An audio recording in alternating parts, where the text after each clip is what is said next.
¿Dónde está mi tierra? ¿Dónde está mi territorio? He visto con estos ojos. Pues eso, hoy toca hablar del agua. Imperio. Para quien sepa un poco de sistemas de riego, sobre todo estaba pensando también en Alex, en Diego, no sé, igual alguna persona más vosotras que también hacéis cosas de huertecitos y tal. No sé, igual esto es como súper básico, bueno, Elena también, o sea, realmente la práctica va a ser lo más básico del mundo. Entonces yo os agradezco que estéis aquí, si tenéis cosas que aportar, pues por favor. Y bueno, de hecho sí, también Violeta, que es que a poco que hayáis hecho algo de jardinería, más o menos has visto ya Sota Caballo Rey de riego por goteo. Pero bueno, vamos a empezar con las bases del agua en el huerto en general. Bueno, pues ¿cuánto hay que regar? Mucha gente quiere saber cuánto hay que regar, o sea, cuántos minutos, y la verdad es que no hay recetas generales porque depende de todas estas cosas. Depende de la temperatura que haga, obviamente, o sea, es que esto es demasiado obvio, pero hay que decirlo.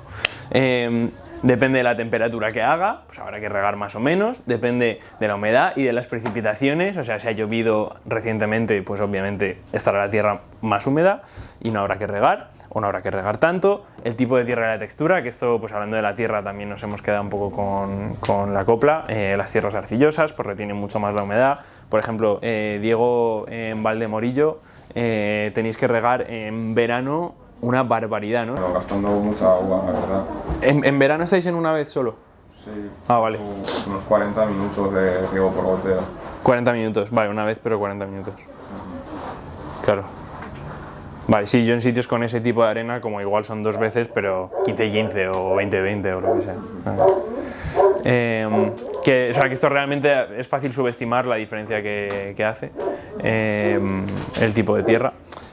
Porque es que yo ahí, o sea, es tan extremo que yo dentro de la misma Comunidad de Madrid hay huertos que en pleno verano, o sea, en pleno julio, con 5 minutos al día por la mañana me puede valer, y otros que necesitan igual en total casi 40 minutos.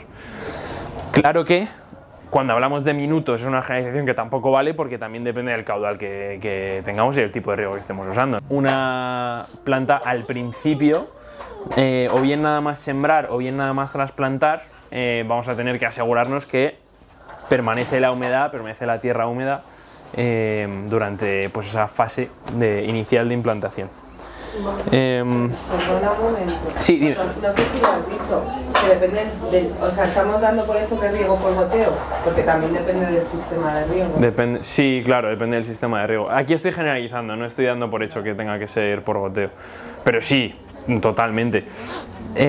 Claro, los riegos estos, bueno, pues como se hacía tradicionalmente a través de las acequias y como, digamos, pues que nos inundar los pasillos del huerto y esas cosas, eso sí, como eso es un riego muy bestia, te puede permitir regar, sobre todo si son tomateras y así, como varias veces a la semana, igual, en verano, como que... Pero claro, eso también depende del cultivo, porque una lechuga que igual tiene una raíz un poco más superficial, por mucho que la inundes, también se va a secar rápido. Entonces sí, es como que todo está muy conectado, es imposible generalizar. Entonces, ¿cómo saber realmente cuánto agua necesita? Pues con el dedito, con la manita, vamos a ver si la tierra está húmeda. O sea, eso es la mejor forma. Se puede hacer como más pijo y comprar un sensor de estos de humedad, que a mí no me gusta, o sea, creo que mi dedo a mí me dice mucho más que el sensor de humedad.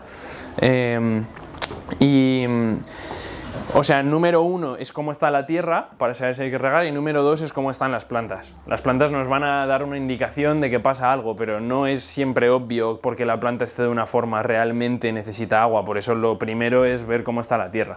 Muchas veces... como gente que se está iniciando en el tema de la agricultura, de las plantas o lo que sea, cuando ve que su hoja se está poniendo amarilla, dice, es porque le falta agua.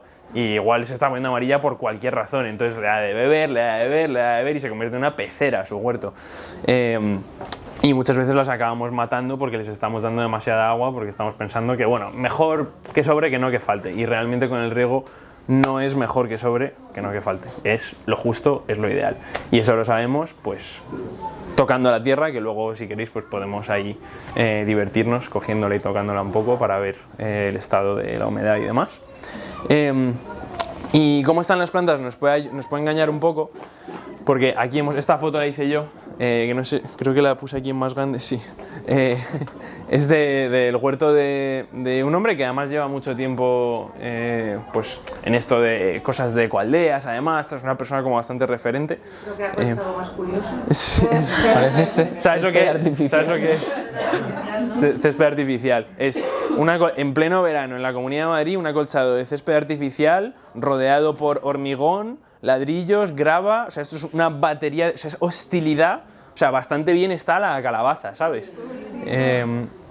Pero claro, ya veis cómo está, si estuviera rodeada por más sombrita, por acolchado, por cosas así, estaría un poco distinta. Oye, que igual haría aún así demasiado calor, pero lo que estamos viendo aquí, en concreto con las cucurbitáceas, es importante saberlo, que se estresan mucho por el calor, se estresan más fácilmente por el calor que otros cultivos de verano, y cuando pasa esto, las hojas se ponen tristes y muchas veces pensamos que es que les falta agua, pero si hace X calor, si los tejidos de esta planta superan una temperatura que es como a 30 y pico grados, a partir de 35 grados o así, en su ambiente inmediato, si superamos esa temperatura, las hojas se van a empezar a poner tristes.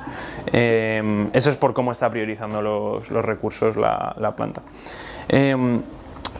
Entonces, por mucho que le echemos más agua a la tierra, no la va a ayudar. Si acaso puede empeorar, estamos añadiendo un problema más que tiene que gestionar.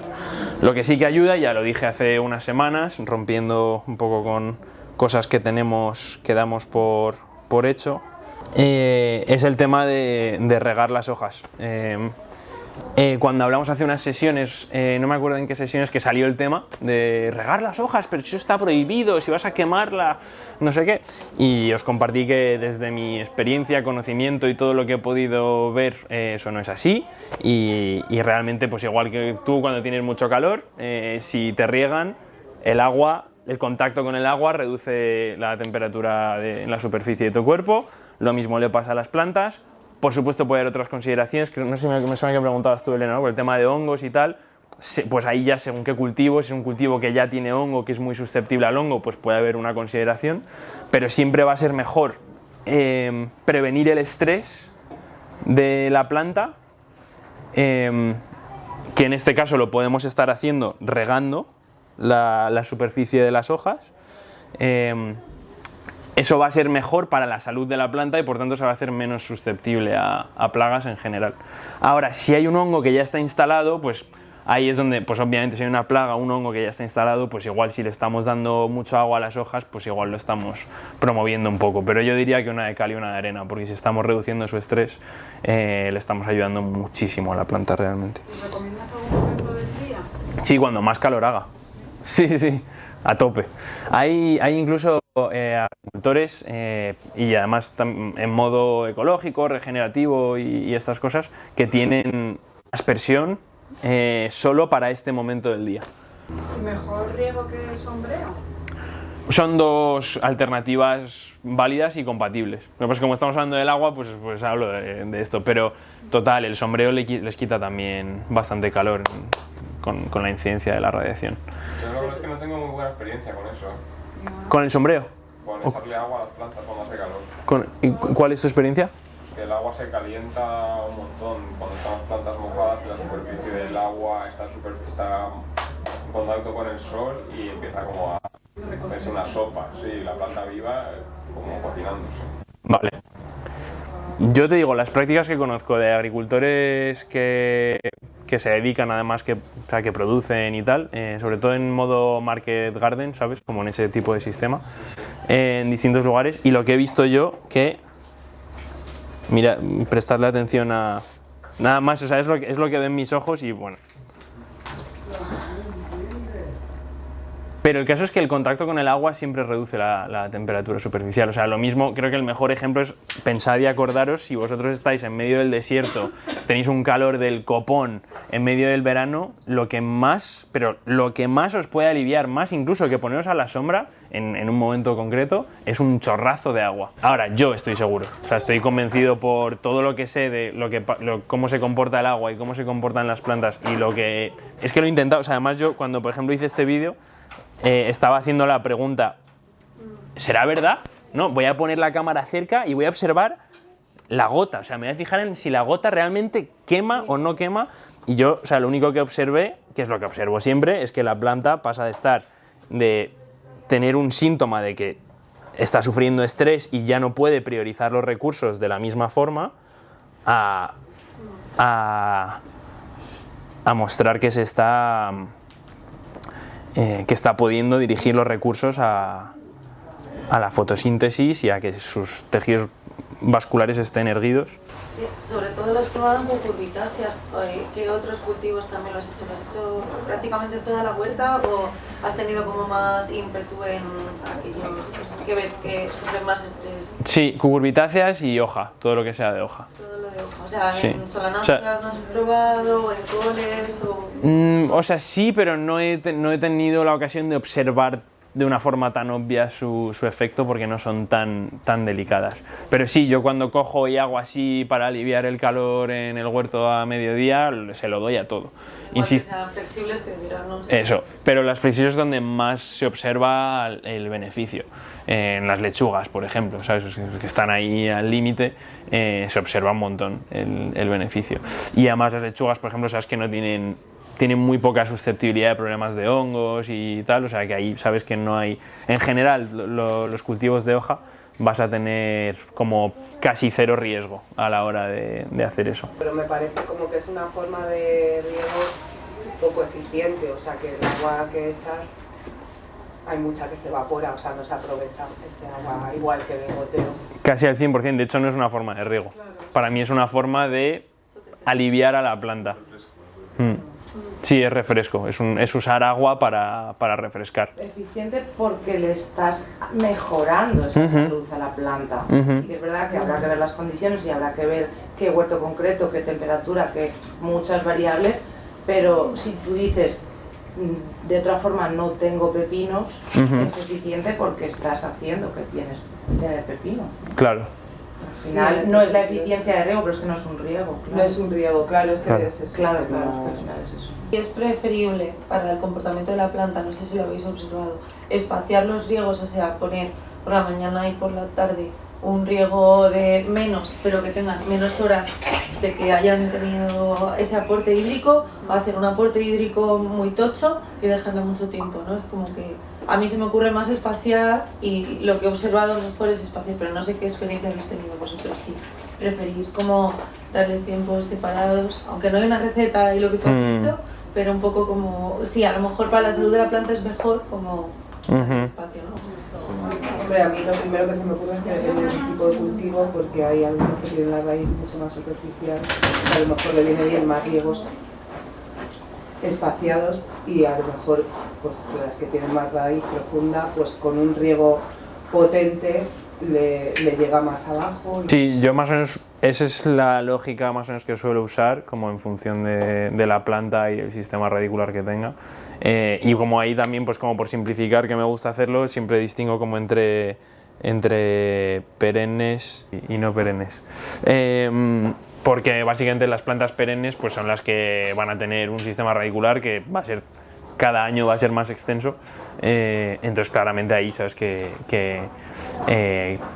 es mejor espaciarlos más para potenciar que la planta cada vez vaya más profundo y se las busque, básicamente. Pero bueno, las plantas anuales y sobre todo como lechugas y tal, sabes que tienes que mantener una mínima constancia. ¿Has puesto a prueba el efecto que tiene en la cantidad de agua que necesitas un acolchado contundente? Porque yo conozco a un chico que cultiva tomates en Zamora en secano y le pone una capa de paja muy importante. Sí. Y riega creo que 1 o 2 veces en todo el verano si lo necesita, pero no más.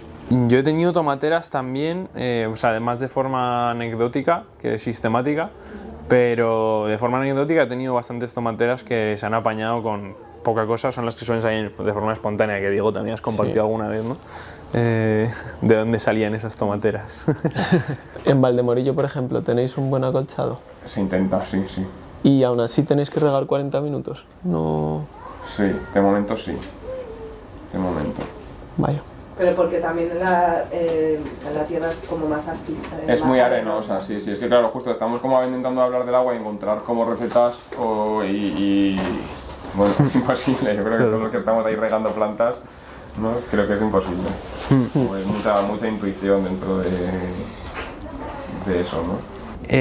Sí, eso creo que tiene que ver también con una cosa que hablábamos, que creo que lo decías también, Belu, del tema del estrés. Cuando estresas a la planta, como que bueno, pues puede producir X cosas, entre otras el sabor de los frutos se tiende a concentrar más, y eso en el tomate se ve claramente. Yo creo que ahí no hay duda. Lo difícil es con las generalizaciones, o sea, como decir no es como de forma sistemática regar menos, o sea, como que todo tiene un límite, ¿no? Y al final pues como que hay que estar muy ahí, tener una buena relación con la tierra y las plantas para saber cómo encontrar los límites. Está claro que cuando cae mucho agua, ya sea de lluvia, de riego o lo que sea, el sabor del tomate se diluye, o sea, se hinchan mucho más los tomates y vamos, eso está clarísimo. Los tomates de secano, o sea, no hay nada más intenso que un tomate de secano, un sabor increíble. Dicho lo cual, yo en un huerto lo meto todo junto y lo riego todo junto, sea sandía o sea tomate. Lo que puedo hacer es alejarte más del gotero, cerrarte igual tu línea de goteo, pero pues nada, una buena práctica pues para diagnosticar cómo va nuestro riego y nuestra tierra es de vez en cuando hacer un testeo y coger una rebanada de tierra de unos 30 centímetros o así para ver qué está pasando, para ver si igual a unos centímetros de profundidad tenemos una asquerosidad de compactación maloliente que puede pasar según el tipo de tierra. Aquí, por ejemplo, he cogido esta foto porque no sé si lo apreciáis. Esto es ¿sabéis solo por el aspecto qué tipo de tierra es? Es como era casi pura arcilla esto. Teníamos un riego por goteo, pero exudante, que puse yo. Y por el tipo de régimen de riego, por el tipo de tierra y tal, había algunas zonas que no sé si se aprecia. Esto es como una rebanada así, ¿vale? O sea, esto es la superficie de la tierra y aquí es una rebanada. Y no sé si apreciáis como que la superficie está mojada, pero debajo no. A veces pasa lo contrario, la superficie está seca y por debajo puede estar súper mojado y compactado. Y muchas veces a mí me han llamado a veces como clientes que no saben por qué su huerto no produce. Y es porque había un exceso de humedad, pero que igual en la superficie no lo apreciaban tanto, porque en la superficie es difícil apreciarlo, pero en cuanto cabe unos centímetros ya olía mal del problema de humedad y compactación que había habido. ¿Y cómo es el riego ideal? Ahora sí, venga, algo general, vamos. El riego ideal, lo único que diría es que tiene que ser lento. Algo que suele pasar también cuando hacemos riegos con manguera o lo que sea, pues que como es un riego bastante rápido se suele quedar en la superficie. Si pensamos en cómo riega la naturaleza, pues digamos por metro, aunque caiga una lluvia muy fuerte, por metro cuadrado es una lluvia muy lenta. Entonces la tierra necesita recibir el agua muy despacio. Si estamos regando con una regadera, con una manguera, que es más agua de la que la naturaleza echaría nunca jamás en un metro cuadrado, lo que podemos hacer es como ir y venir. Así como que va cayendo un poquito, le va dando tiempo de infiltrarse y tal. Eso así, la única pauta que sí que generalizaría estando donde estés. Claro que una tierra arenosa, pues puede regar más rápido, que se la va a tragar toda. Y en una tierra arcillosa habría que tener más cuidado, pero en general riegos lentos, y por eso el riego por goteo pues responde un poco más, o sea, responde bien a esto, porque es un riego que está muy separado y que realmente va muy lento. Normalmente, cuando diseñamos un sistema de riego, que luego vamos a verlo, lo vamos a dividir por distintas fases, distintas estaciones, ¿vale? Y esto ya sé que para la mitad de la gente casi es súper básico. Cada fase o cada estación va a tener un programa distinto y esto nos sirve pues para distinguir entre distintas necesidades de riego. Entonces, generalizando muchísimo, que esto pues a una escala de autoconsumo, incluso a escala de pequeños huertos, nos puede valer, lo que sí es bastante fundamental distinguir es tener un programa para anuales, para el huerto anual, y otro programa para perennes. Y si no es un programa de riego automático, es que nuestro hábito de riego también sea distinto, que no vamos a regar igual, aunque reguemos a mano, un huerto de hortalizas que un huerto de plantas perennes. O sea, eso es súper importante O sea, esto sí que no lo movería, esto no generalizaría un sistema de riego para las dos. Entonces, las plantas perennes, pues por esto de la raíz que tiene la capacidad de cada año de hacerse más profunda y más grande, siempre vamos a buscar darle pues esa profundidad, ¿no? Entonces, ¿cómo lo conseguimos? Pues yo por lo general también, que quien quiera, si tiene experiencias o visiones al respecto de compartir, adelante. Lo que uso y lo que hace también mucha otra gente es darle a las plantas perennes riegos relativamente abundantes, pero muy separados en el tiempo y cada vez más separados en el tiempo. Al principio nada más plantar un árbol o cualquier cosa así, incluso si es de esqueje también, esto se aplica, lo vamos a tratar los 6 primeros meses, lo vamos a tratar como una hortaliza, ¿vale? O sea, les vamos a dar todo el agua a tope, que no se seque, ¿vale? Los 6 primeros meses, bueno, pues depende obviamente si plantamos en otoño o no, pero vamos a decir que las primeras 2 temporadas, el primer año más o menos, en ese rango. Lo vamos a tratar como una hortaliza, a mimarlo mucho. De esos 6 primeros meses, primer año, hasta el año 2, vamos a intentar empezar a transicionar un poco, a probar con darle un poco menos pero a probar, o sea, no a ser radicales con adiós agua. Vamos poco a poco a ir probando a disminuir el riego, con el objetivo de que a partir del año 2 y del 2 al 3 ya estemos entrando en un riego pues más escaso y ya le estamos dando, pues estamos experimentando con regar en verano una vez a la semana, a ver qué tal, un riego potente, abundante, eso sí, y si tenemos buen acolchado y si hemos incorporado viruta de madera y si tenemos una buena esponja, que en los sistemas de plantas perennes es mucho más fácil que en un sistema de plantas anuales, porque el acolchado nos puede dificultar o impedir algunas tareas, pero en un sistema de plantas perennes podemos añadir todo el triturado que podamos abarcar y todo el resto vegetal, tener una buena esponja que retenga mucho. A los 2 años podemos empezar a experimentar con muy poco riego, y en un momento dado, según el tipo de tierra que tengamos, según el clima en el que estemos y tal, podemos incluso más aún, igual incluso, y según el árbol, todo, según muchas cosas, pero podemos extender más aún los tiempos. Yo como norma general, claramente mejor por la mañana si es una vez al día. También, pues hablando de plagas y cosas, las vas a atraer más si dejas ahí como una humedad durante la noche, que es cuando más salen y tal, y más aún si hablamos de caracoles en concreto. Como lo que más me cuesta es el tema de hablar de tiempo, sí, sin tener claro más bien como los litros, ¿no? Como que para mí es más como fácil de que todos entendamos como por litros, ¿no? Si mis goteros están cada 33 centímetros, pues más o menos saber que lo tengo 40 minutos porque el gotero riega, tiene un caudal de 2,2 litros a la hora, pues lo tengo 40 minutos, que son pues 2 tercios, que serán como 1,7 aproximadamente litros al día. La razón por la que suelo evitar hablar de litros, por una parte, es porque, bueno, por una parte no, lo principal es porque en verdad es muy difícil saber cuántos litros estás recibiendo y puede llevar a la confusión igual que otros.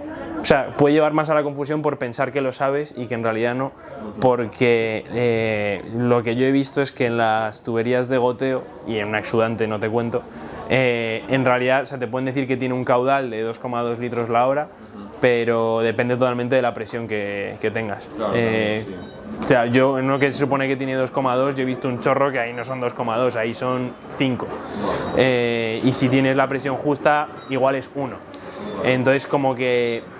Y lo mismo incluso con goteros profesionales, autocompensantes, todo lo que quieras, que la vas poniendo uno a uno, lo mismo. Yo me sale un chorro a veces cuando hay mucha presión por ese gotero, ¿sabes?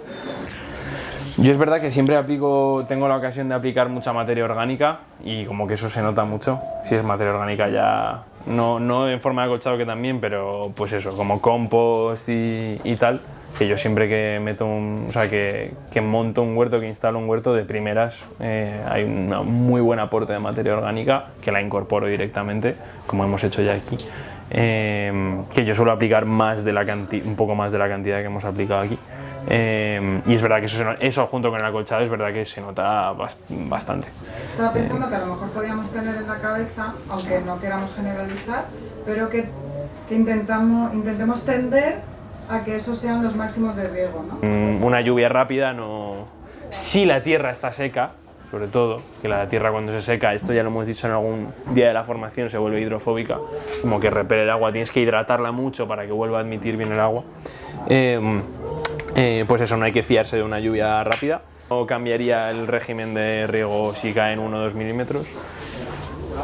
3, 4, pues no sé, según el calor que haga, igual a partir de 5 como que vale, ya empezamos a hablar de igual bajar o quitar el riego un día, 2, pero es que depende de la temperatura que haga, ¿sabes? O sea, si cae eso en otoño, no riegas hasta dentro de una semana, ¿sabes?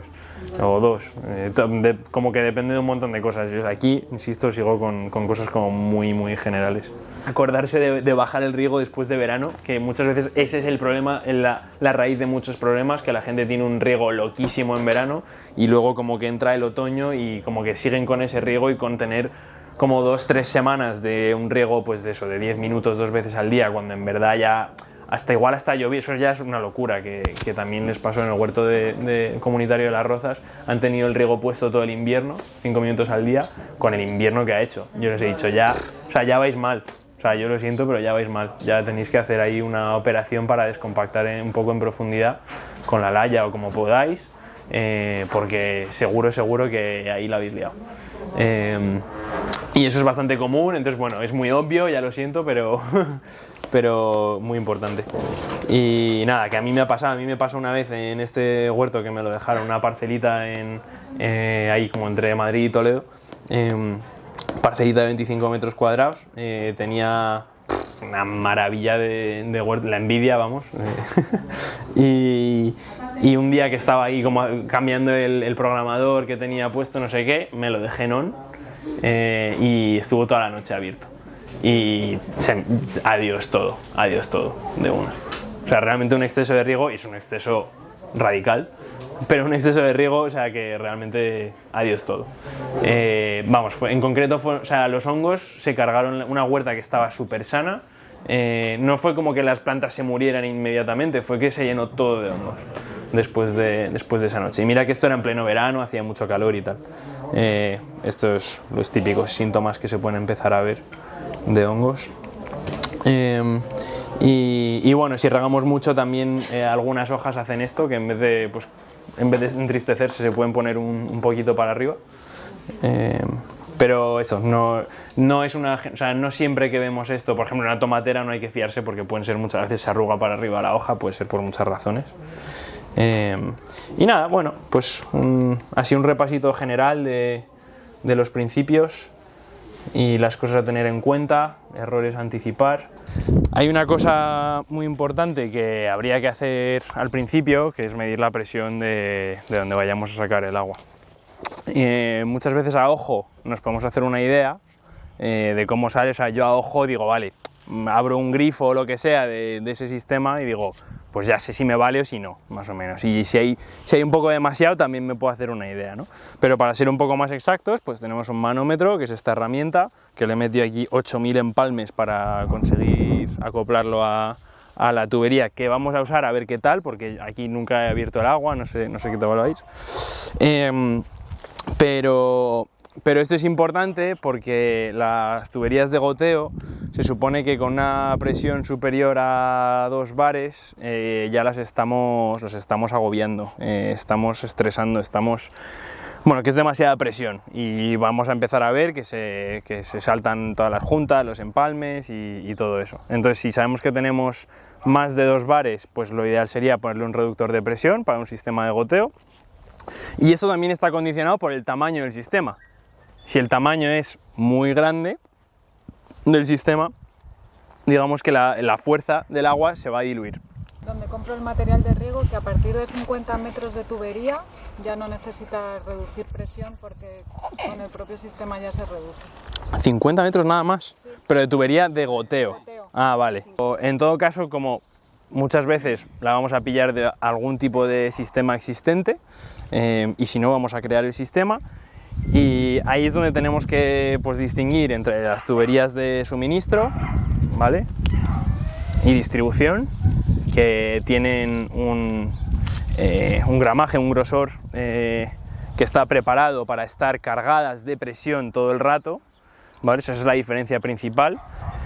Y las tuberías de goteo, que no están hechas para estar llenas de presión todo el rato, ¿vale? Normalmente vamos a tener un sistema que está todo presurizado, así funciona la red de un canal típico, hasta un punto donde hay una llave que nos corta el agua.